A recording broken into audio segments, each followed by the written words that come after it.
Kepolisian Resor Polres Kapuas, Kalimantan Tengah, menangkap 5 orang terduga pelaku surat palsu bebas COVID-19, salah satu diantaranya oknum perawat yang merupakan pembuat surat palsu tersebut.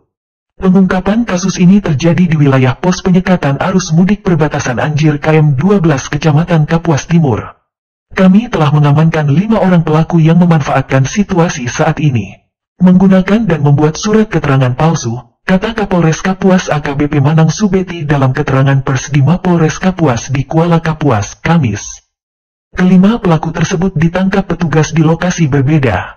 Polisi terlebih dahulu menangkap 4 pelaku yakni sebagai pengguna surat keterangan bebas COVID-19 yakni HN, R, MR, dan MN.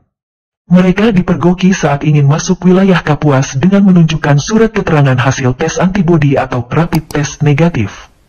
Petugas melihat ada kejanggalan dalam surat keterangan yang diperlihatkan oleh keempat pelaku tersebut dan kemudian petugas menelusuri surat yang diperoleh para pelaku. Ternyata surat itu palsu dan mereka mengaku mendapat surat tersebut dari seseorang yang dalam pengejaran polisi. Keempat pelaku tersebut mendapatkan surat keterangan surat palsu dengan cara membayar seharga Rp100.000 per lembar.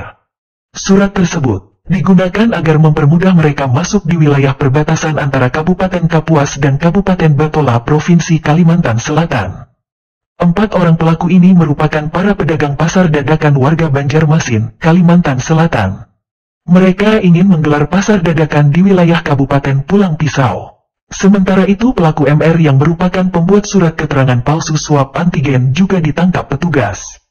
Penangkapan ini berawal ketika petugas memeriksa salah seorang warga Banjarmasin yang ingin masuk pos pemeriksaan penyekatan arus mudik perbatasan.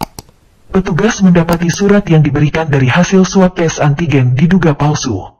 Surat didapat dari pelaku MR yang merupakan oknum perawat yang bekerja di salah satu klinik di Banjarmasin. Pelaku MR ini bekerja di salah satu klinik sebagai perawat membuat surat keterangan palsu. 1 lembar surat palsu dihargai Rp220.000 oleh pelaku, jelasnya. Selain mengamankan kelima pelaku pengguna dan pembuat surat keterangan bebas COVID-19 palsu, polisi juga mengamankan sejumlah barang bukti berupa surat palsu hasil tes antibodi dan surat palsu swab tes antigen.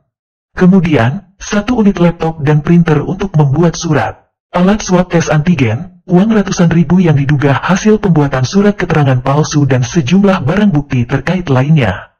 Atas perbuatan kelima pelaku tersebut, kita akan menjeratnya dengan pasal 263 ayat 1 KHUP terkait membuat atau memalsukan surat dengan ancaman kurungan di atas 6 tahun penjara. Demikian ujar Manang Subeti.